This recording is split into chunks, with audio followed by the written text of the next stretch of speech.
우리는 세상을 살면서 갈수록 세상이 각박해져 가고 사랑이 메말라 간다고 그렇게 말하죠.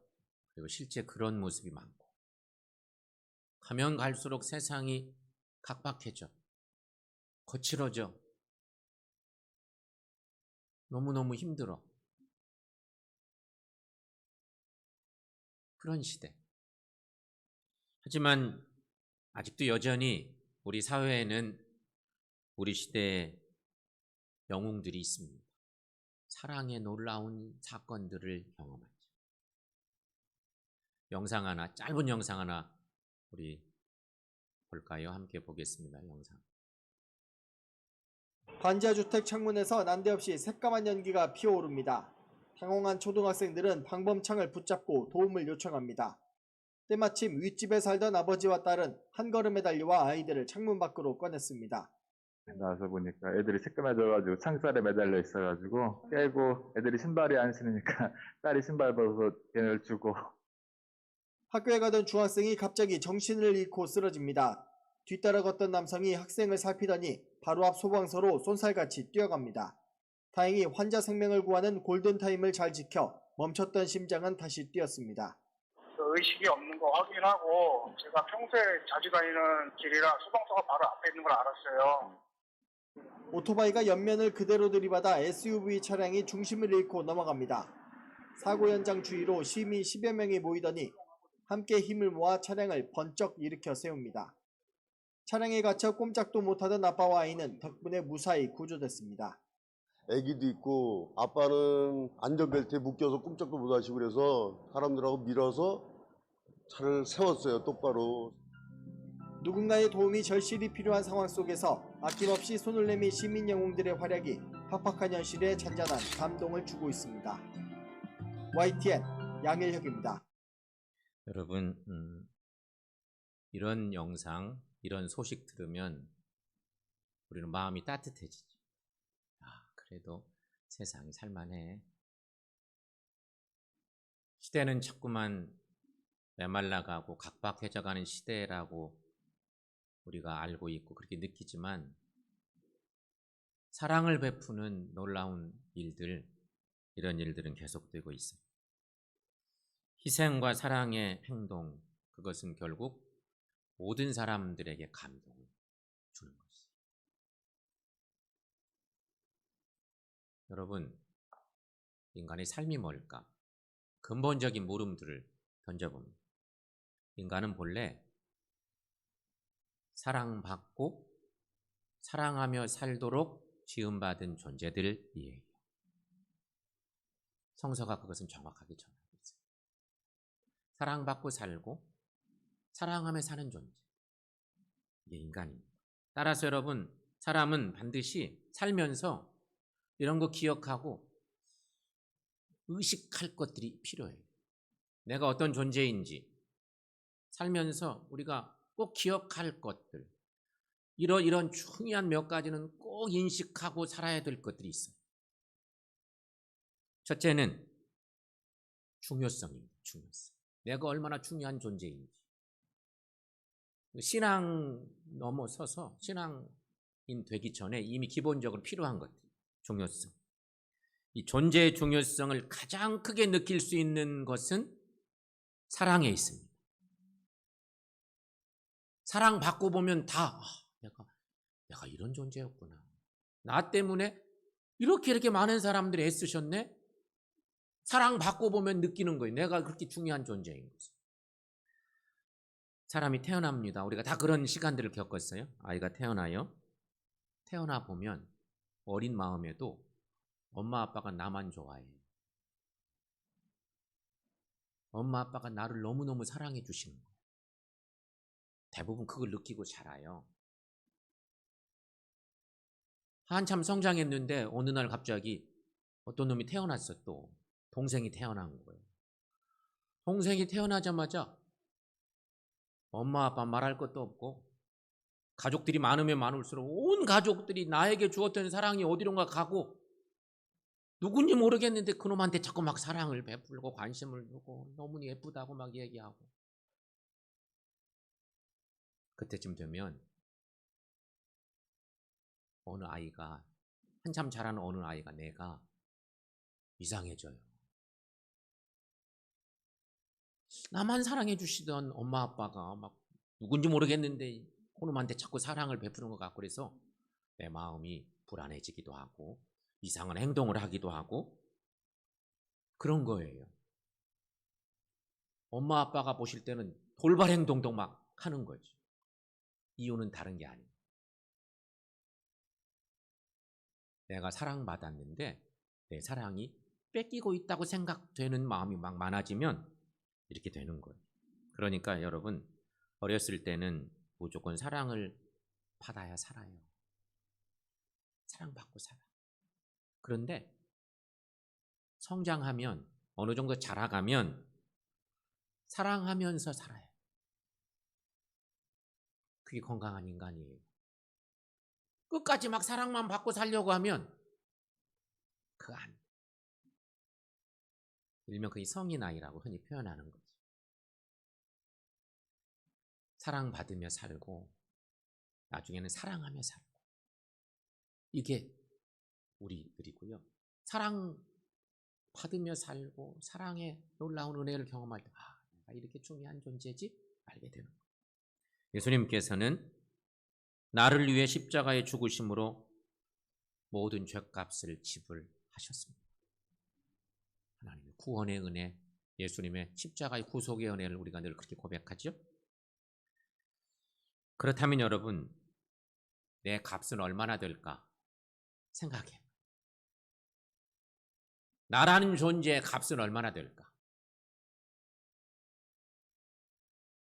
예수님이 나를 위해서 죽으실 만큼의 값입니다. 여러분 믿습니까? 그렇게 귀한 존재. 주님이 당신의 목숨을 내어놓으시기까지 할 만큼, 그만큼 중요한 존재가 우리들입니다. 이 중요성을 알고 사는 사람들 누구냐? 그리스도인들입니다. 또 한 가지 생각할 것, 안정감입니다. 안정감. 사람은 그 누구나 마음의 평안을 원합니다. 인간은 누구나 화목하지 않고는 살 수가 없습니다. 원수 맺고는 살 수가 없게 된 존재, 인간이. 모든 관계가 평안해야 돼. 또 한 가지, 사람은요, 불안한 마음이 계속되면 거의 대부분 병납니다. 긴장되고 이러다 내가 큰일 나지, 이런 마음들이 계속 된다고 해보세요. 낮에도 그렇고 밤에 잠을 자는데도 그것을 떨칠 수가 없어요. 그런 세월들이 조금만 지나가면 대부분 사람이 병나요. 그 병이 깊어지면 이제 중병이 되는 거지. 마음의 평안이 이렇게 중요해요. 사람은 평안을 원합니다. 사람은 평안 속에서 살게 되는 거예요. 그러기에 사람은 평안을 추구하고 평안을 필요로 하는 존재인 거예요. 이걸 한마디로 말하면 안정감이라고 표현할 수 있어요. 사람에게는 모두에 그런 게 있어요. 또 한 가지, 세 번째는 소속감이에요. 인간은 끈끈한 정을 가지고 가정에 소속되어 삽니다. 가정같이 좋은 게 없어요. 더 나가면 친구와 더불어 살고, 또 직장에서 직장 동료들과 더불어 살고, 조금 더 커진 사회 구성원들과 함께 더불어 살고, 이 모든 인간이 다 그렇게 살아요. 그래서 혼자만 살겠다는 그런 생각, 고독감을 나는 줄기지 직접은 그 죄예요.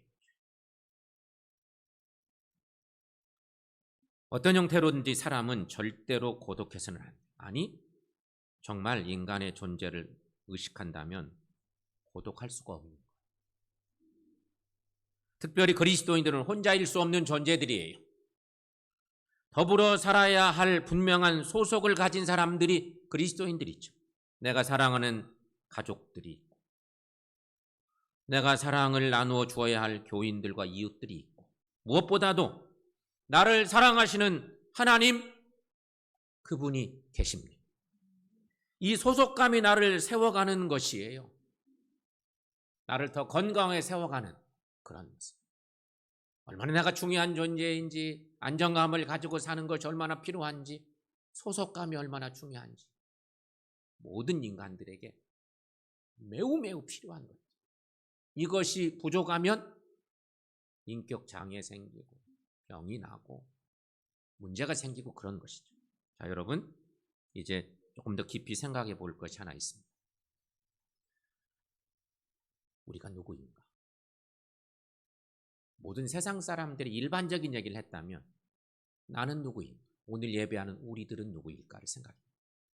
나의 존재의식 속에 가장 중요한 것은 내가 바로 하나님의 사람이라는 인식입니다.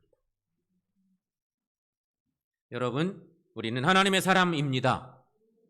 한번 그렇게 다시 고백합시다. 시작. 우리는 하나님의 사람입니다. 믿습니까? 그런데 중요한 건 여기 우리가 하나님의 사람이라는 것을 우리가 다 고백하고 살지만 여기 한 가지 중요한 건 우리는 다 완성된 하나님의 사람들이 아니고 완성되어 가고 있는 하나님의 사람이라는 거예요. 그걸 잊지 마셔야 돼요. 아니, 나는 예수 믿고 구원받아서 이제 더 이상 저 채울 것이 필요 없어요. 천국은 내 것인데. 그런 확신 가지고 사는 것도 중요하지만 사실은 불완전한 존재야. 계속 만들어져 가고 있는 거예요. 왜냐하면 우리 인생은 끝난 것이 아니라 아직도 계속 만들어져 가고 있는 존재예요. 끊임없이 지금도 되어져 가고 있는 존재. 완전 다 이룬 것이 아니에요. 이루어져 가고 있는 존재. 그래서 언제 넘어질지도 몰라. 언제 하나님을 실망시킬지도 몰라. 그러니 계속 성화되어 가야 되는 존재인 것이. 우리의 궁극적인 목적은 하나님의 사람으로 존재하는 것이에요.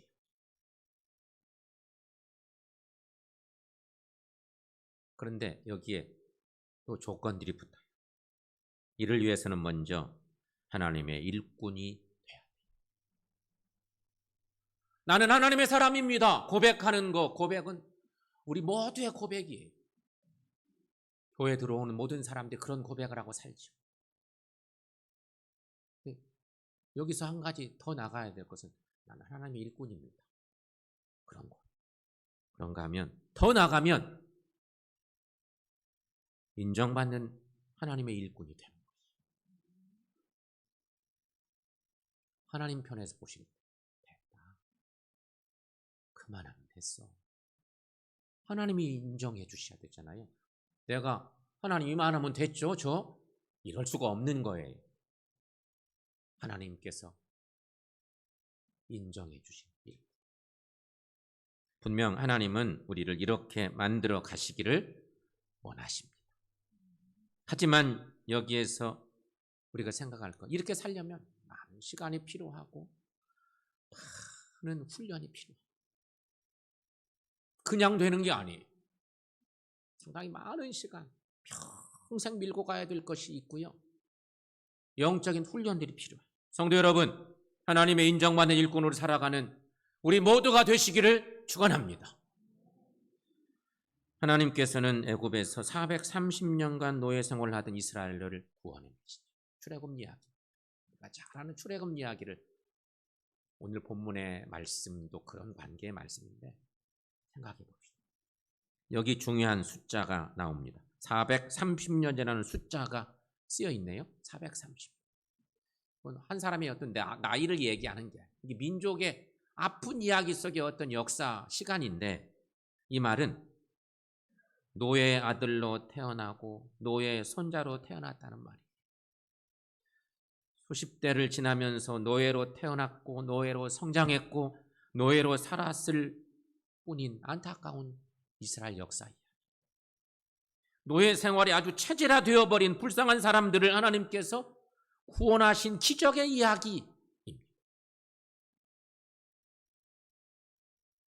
시간이 하도 지나다 보니까 하나님의 택한 백성인 그들이 우리는 노예이지, 더 이상 해결 방법이 없지, 구제불능이에요.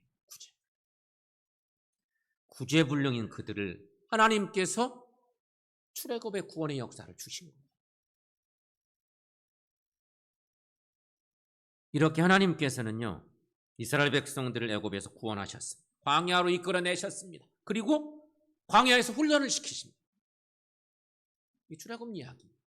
아니, 구제불능인 그들을 우리는 원래부터 노예야. 그냥 태생이 노예야. 근데 그들을 하나님이 구원해내시고 광야로 이끌어 오셨고 광야에서 훈련을 시키시는 거예요. 영적인 훈련을 계속 시키시는 거죠. 하나님께서 이렇게 여러 모양으로 훈련을 시키셨는데 이럴 때마다 이스라엘 백성들은 어떤 반응을 보였습니까? 이때도 불만을 토로하고 이때도 또 불만을 토로하고 하나님과 막 맞서 싸우고 훈련을 시키시는데 훈련을 참여를 안 넣은 거예요. 계속 하나님과 싸우고 갈등하고 이런 문제가 생겼습니다. 하지만 하나님께서는 여전히 그들을 다양한 방법으로 이끌고 훈련을 시키시고 때로는 그룹을 쳐서 죽게도 하시고 그러면서 또 다른 새로운 기회를 만들어 주시기도 하고 출애굽 40년의 이야기. 광야에서 구제불능인 그들을 훈련하시는 하나님의 방법. 이제 하나님의 사람으로 훈련시키시는 그 총체적인 의미들을 모세가 백성들에게 들려주죠. 출애굽 역사의 마지막 부분, 신명기 말씀의 거의 끝부분 32장 오늘 본문. 몰랐어요, 백성들. 하나님의 그 훈련의 방법. 부딪히면서 잘 모르는 거예요. 모세는 지도자에서 너무 잘 알았어요. 하나님이 훈련하신 방법들을, 총체적인 의미들을 확인시키는 내용이 오늘 본문 말씀. 오늘 본문 32장 11, 12절 말씀 한번 읽어보겠습니다.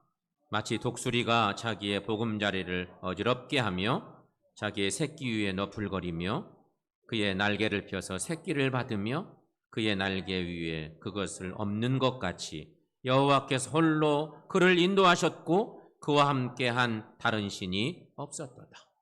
아멘. 여러분, 하나님과 이스라엘 백성과의 관계가 바로 이랬다는 것이 모세가 그 하나님의 비밀의 모습들, 영적 훈련의 의미들을 설교 마지막에서, 설교의 마지막 부분에서 이렇게 알려줘요. 신명기 말씀 우리가 알잖아요. 가나안 땅에 들어가기 직전에 세 편의 설교지 마지막 설교 오늘 봅니다. 거기서 하나님이 이래 하셨다. 그것을 얘기해요. 그런데 출애굽 19장 말씀에 보면 오늘 말씀과 연결되는 내용들이 있어요. 출애굽 초기에 있었던 사건. 이스라엘이 애굽에서 나온 지 3개월 만에 시내 광야에 도착을 했는데 하나님께서 모세를 불러서 말씀하세요. 20장은 10계명을 받는 이야기가 출애굽 20장, 19장 4절 말씀에 오늘 말씀과 관계가 있는 내용이 있네요. 함께 읽습니다. 내가 애굽 사람에게 어떻게 행하였음과 내가 어떻게 독수리 날개로 너희를 업어 내게로 인도하였음을 너희가 보았느니라. 구제불능인 그 백성들을 하나님이 구원의 역사를 이루실 때 하나님의 구원의 방법 한 사건으로 표현하면 독수리의 날개 업고 왔어요. 상징적인. 하나님이 그렇게까지 일하시고 그렇게 역사하시고 구원해내시려고 그 애를 쓰셨던 얘기를 이렇게 기록해놨어요. 근데 이때 이스라엘 백성은 몰랐어요. 그리고 마지막에 모세가 오늘 본문에서 또 얘기하는 그 내용이죠. 한마디로 독수리 훈련법이 하나님이 당신의 백성을 훈련시킨 방법의 모습과 너무 닮았다. 독수리는 둥지에 알을 낳고 새끼가 부화되고 어느 정도 날 때쯤 되면 보금자리를 어지럽힌다. 가시도 갖다 물어다 놓고 새끼 스스로 이렇게 느끼다가 왜 우리 엄마 아빠가 이러시나 느끼다가 떨어져 내려야 되는데 거기 보금자리에 계속 있으면 안 되니까 불편하게 어지럽힌대. 그래도 말을 안 들으면 절벽으로 밀어 떨어뜨려. 독수리 훈련. 벼랑으로 밀어 떨어뜨립니다. 그러면 새끼는 죽지 않으려고 허덕거립니다. 그러나 아직 날아본 적이 없기 때문에 박차고 올라올 기운은 없습니다. 그러니 그냥 그 높은 데서 땅바닥으로 추락하는 것입니다. 어미는 그 모습을 멀리서 지켜보다가 땅에 닿기 직전에 바람같이 날아와서 새끼를 등에 업고 올라가. 그리고 둥지에다가 조금 쉬게 놓아두었다가 또다시 반복해서 시도하고 인정사정 안 봐주고. 이 훈련은 하루 종일이 이어질 수도 있고 어떤 경우는 며칠이 계속될 수도 있다. 언제까지? 새끼가 혼자서 날 수 있을 때까지. 무지막지하지. 그래야만 사니까. 험악한 세상을 살아가는 방법은 그 방법밖에 없으니까. 그게 사랑.